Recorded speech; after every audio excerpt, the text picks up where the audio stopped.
Good day everyone, my name is Armando Gonzalez Patricio Jr. I'm from Auto 2A and today we discuss different external parts of the engine. First is the engine oil filter, and oil filter is insert to filterize the fuel from the engine for the debris coming from the oil to Second is the engine mount. Engine mount is in charge to hold the engine. Number two is the connecting rod, and connecting rod the transfer of motion from the piston into the crankshaft. Next is the valve, and valve is to prevent. Next is valve, and valve is to prevent the backward flow of blood or oil. Next is the valve spring, and valve spring is maintain contact between the cam followers and cam loop. Next is the valve tappet. Here is the valve tappet, and valve tappet converts the rotation of the camshaft into vertical motion. Next is the rocker arm, and rocker arms transmitting the movement of the camshaft towards intake and exhaust valve. Next is the push rod, and push rod transfer motion from the camshaft. Next is the rod bearing. Rod bearings provide a low friction pivot point between the connecting rod and the crankshaft. Next is the rocker arm shaft assembly.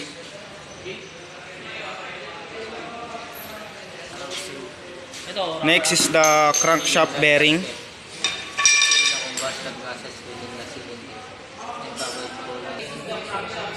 Next is the crank seal housing.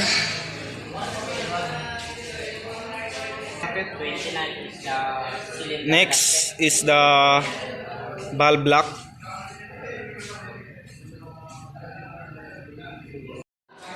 Next is the intake manifold. Intake manifold ensures the air coming into the engine is evenly distributed to cylinders. Next is the exhaust manifold, and exhaust manifold collecting the exhaust fumes generated by an internal combustion engine. Next is the crankshaft, and crankshaft responsible for the proper operation of the engine. Next is the harmonic balancer, and harmonic balancer helps minimize torsional crankshaft harmonic and resonance. Next is the cylinder head. Cylinder head controlling airflow in and out of the cylinder fuel deployment. Next is the cylinder block.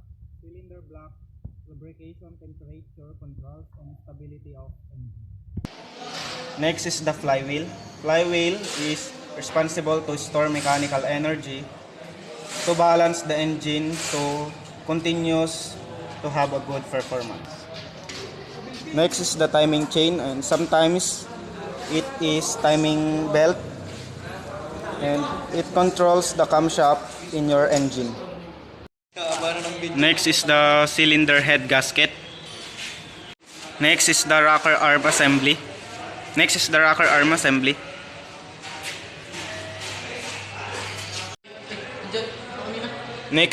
valve retainer. Next is the connecting rod cap. This is valve retainer. Next is the connecting rod cap.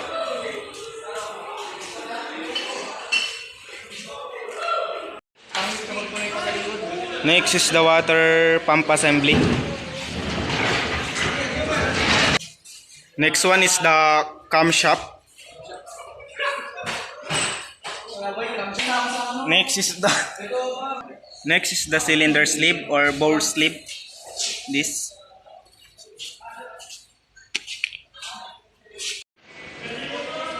The next one is the oil strainer.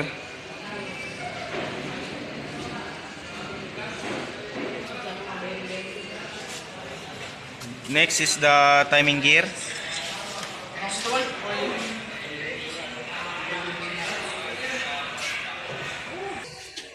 Next is the exhaust valve.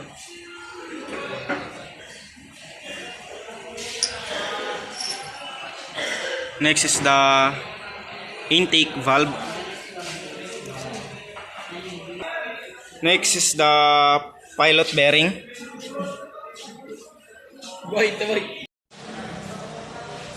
Good day everyone, my name is Armando Gonzalez Patricio Jr. I'm from Auto 2A and today we discuss different external parts of the engine. First is the engine oil filter, and oil filter is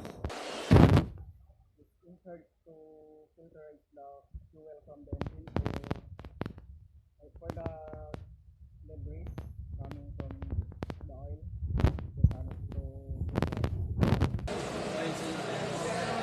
Second is the engine mount. Engine mount is in charge to hold the engine. Next is the crankshaft bearing cap.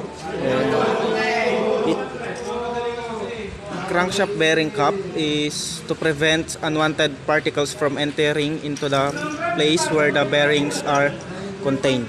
And we have a 4 pieces of crankshaft bearing cap: the first, second, third, and the fourth crankshaft bearing cap.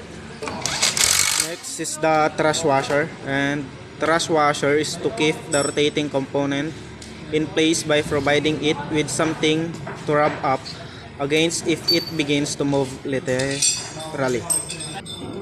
Next is the piston, and piston is to convert the energy released during combustion into a mechanical action and transfer it to the crankshaft in the form of a torsional force via the piston pin and the connecting rod. And we have 4 piston here: the first, second, third, and the 4 piston. Next is the exhaust manifold. Next is the gasket of exhaust manifold, and it is in charge for protecting from excesses of exhaust gases. Next is the connecting rod cap.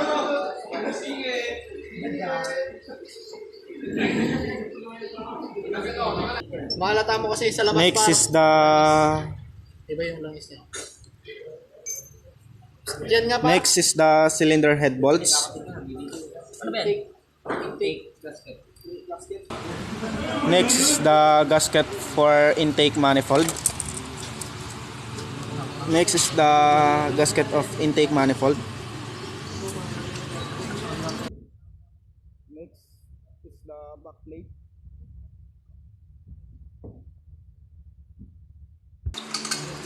Next is the crankshaft oil seal housing. Okay boy, sige yan. Baka magkakagit ng cylinder na. Ay. Next is the cylinder block.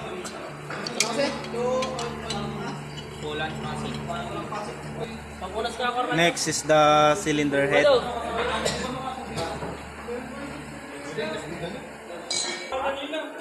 Next is the cylinder head gasket. Next is the coolant overflow tank.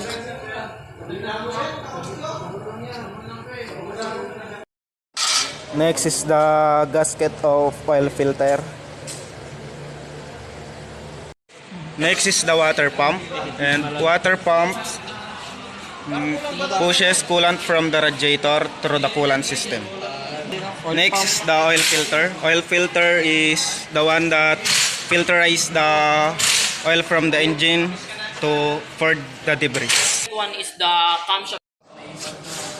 Next is the crankshaft sprocket. The crankshaft sprocket allows the crankshaft to power the timing chain. And next is the camshaft sprocket. Camshaft sprocket maintain the proper timing of the flow of air and fuel mixture. Next is the exhaust manifold, and exhaust manifold is in charge of the passage of Air and fuel mixture exhaust to the gases, cylinder. the products by the combustion chamber or the explosion. External dyan. Next is the intake manifold, and intake manifold in charge for the entering of fuel and air Balik na mixture. sa external. Next is the coolant hose, and coolant hose is in charge of the passage of the coolant. Next is the carburetor, and carburetor is in charge of delivering fuel into the engines.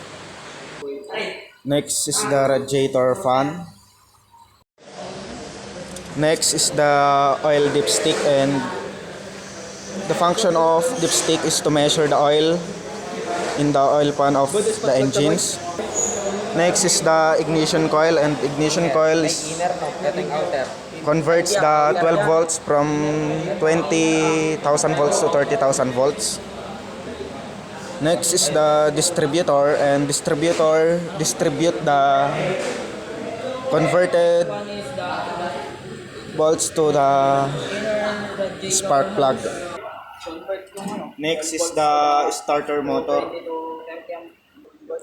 Next is the high tension wire.